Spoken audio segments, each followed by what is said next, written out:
Salut à tous de PSG, on retrouve pour ce petit débriefing de la première journée de Liga. Voilà, la saison reprend avec, on espère, une meilleure saison que l'année dernière. Cette année, on a perdu la Coupe de la Ligue, la Coupe de France, la Ligue des Champions, on avait juste eu la Liga. Mais bon, alors, on espère que cette saison sera mieux que l'année prochaine, comme pratiquement toutes les années. Alors, on commence cette première journée après avoir récupéré le trophée des champions il y a quelques semaines. On commençait pour la première journée et pour le premier match au Parc des Princes contre Nîmes. Nîmes qui avait été une équipe difficile à battre. On avait été chez eux au mois d'août l'année dernière, je crois qu'il y avait 4-1, non 4-2. On avait eu effectivement aussi un très beau coup franc, très beau corner de Di Maria rentrant, et puis une explosion de Lucien Gabi. Bref, cette fois c'était pas à Nîmes, ça se passait chez nous pour la défense, donc c'était un petit peu plus dur, il y avait plus, on a dit que c'est un peu facile normalement. Voilà. Donc, match, tu vois, je dirais assez. On dominait. Voilà. Pratiquement Paris dominait le match. Là, il n'y avait pas de réalisation possible. Paris dominait carrément le match. Même si Nîmes a eu quelques occasions, Paris avait le match main. Voilà. Et on aura un but à la 24e minute de El Matador Edinson Cavani. Ce penalty. Alors, le truc intéressant sur ce penalty, c'est que, si tu veux, au début, moi, le penalty, je ne l'ai pas vu. Apparemment, personne n'a vu le penalty qui a été accordé suite à la séance vidéo, la VAR. Mais c'est vrai que personne n'avait vu au début. C'est un corner, et en fait, il y a un joueur de Nîmes qui veut en gros protéger le défenseur du Paris Saint-Germain qui est devant lui. Mais le défenseur, qui est à l'occurrence Diallo, je crois, ou Carrère, se baisse. Et il avait ses mains devant, et donc du coup, le ballon a touché la main. Le jeu s'y poursuit, mais dès que le ballon est sorti de la surface de réparation, la VAR a tout à fait l'arbitre en disant attention, il y a probablement penalty pour Paris. Et effectivement, l'arbitre a fait le signe, il est allé voir, et effectivement, il y avait penalty. Parce qu'il y a une nouvelle règle maintenant, même si la main n'est pas intentionnelle, il y a penalty. Qu'elle soit intentionnelle ou pas intentionnelle, maintenant c'est penalty. Après, ça joue aussi sur la pression du tour. S'il pouvait te faire ça, il y avait aussi obstruction plus ou moins. Mais s'il pouvait faire autrement, il aurait pu faire ça, il aurait pu faire ça. Il y a un peu de penalty. Mais là, c'était une position qui aurait pu être évitée. Donc, l'arbitre a accordé le penalty au Paris Saint-Germain. Et maintenant, c'était chargé du penalty. Excusez-moi, du penalty. Et il a mis donc à la 25e minute déjà 1-0 pour Paris Saint-Germain de Edinson Cavani sur penalty. On rentrera au vestiaire à l'instance de la lutte. Je me dis ça va, ça va, puisqu'on mène à 0, bref c'est un penalty. Mais Paris contrôle plus ou moins le match. Il n'y a pas eu de vraie frappe cadrée de la part des Nîmois, donc pas mal. Voilà.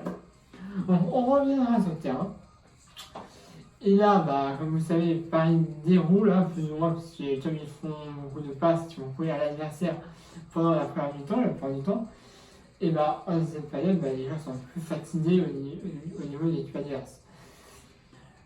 Paris aussi, mais moins que l'équipe adverse. Donc, on regarde sur le terrain, etc. Beaucoup d'occasions manquées, tu vois, de la part de Paris. Mais Nîmes place des bonnes occasions, mais ils se font reprendre. Tu vois, ou alors c'est des dégagements qui ne servent à rien.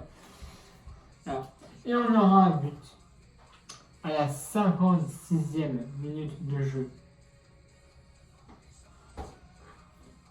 Kylian Mbappé, il a été Mbappé, je te dis, s'il se prend aucune exclusion pendant cette année, ça finira meilleur buteur d'Europe, je pense. Parce que l'année dernière, il avait été à 4 buts. Il était meilleur buteur derrière Messi. Mais il avait été exclu déjà les matchs en Ligue de l'année dernière et aussi après un match de la Coupe de France. Donc il n'a pas pu jouer. Mais je pense que s'il joue tous les matchs cette année, il va marquer au moins 1 ou 2 buts. Dans tous les matchs.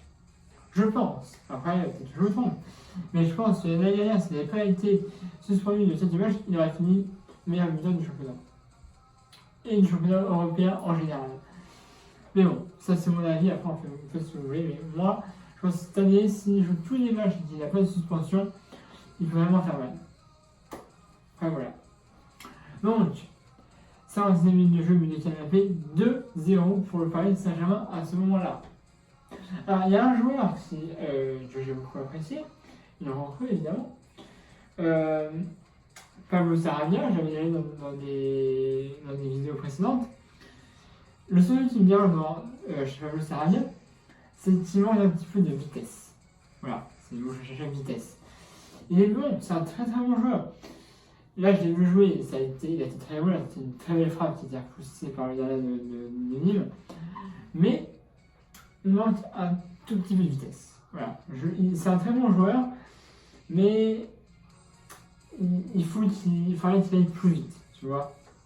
Nécessairement, il faudrait qu'il y ait un peu plus de vitesse chez ce joueur, même si pour l'instant tout me convient. Mais la vitesse chez Pablo Sarabia, c'est ce qui manquerait un tout petit peu. Voilà. Et donc, pour finir, à la 69e minute de jeu, on aura un but de Angel Di Maria. Pas décisif du Mbappé, mais là c'était interdit. Le but était grand ouvert.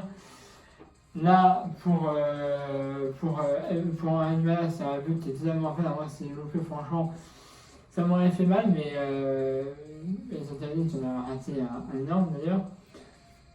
Là, c'était un but qui était quasiment à la place de Angel Di Maria. Et donc, 69e minute de jeu, but de Angel Di Maria, et ça fait 3-0 pour le Panama. Et on restera ce score. Voilà. On est deuxième. Le classement, il a été avec Lyon. Maintenant, c'est la première journée, donc c'est à l'aide de titre. On ne peut pas vraiment déjà faire un bilan. Mais je pense que d'ici la 10e, 15e journée, on va déjà avoir un petit peu plus clair dans le classement. Mais voilà. On prend pas de but. On met 3-0. C'est pas mal. Moi, je trouve que c'est vraiment pas mal. Voilà. On va sur ce, je vous dis à plus longtemps. N'hésitez pas à ma chaîne YouTube, dépêchez à ma chaîne Facebook dans la description de la vidéo d'études. N'hésitez pas aussi un pouce bleu si vous avez aimé la vidéo. Et bien, moi, je vous retrouverai lundi.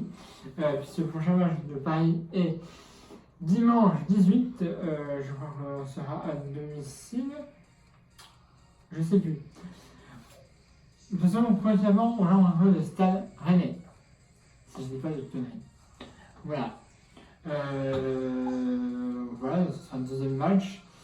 En espérant gagner et ne pas prendre de but, j'ai envie de faire arriver à genre la 5e journée sans prendre de but. Ce serait vraiment truc pour Paris. Mais bon, après c'est comme ça. Voilà. Puis bah oui, comme là je vous fais des finales le soir, mais actuellement il est 18h27 chez moi.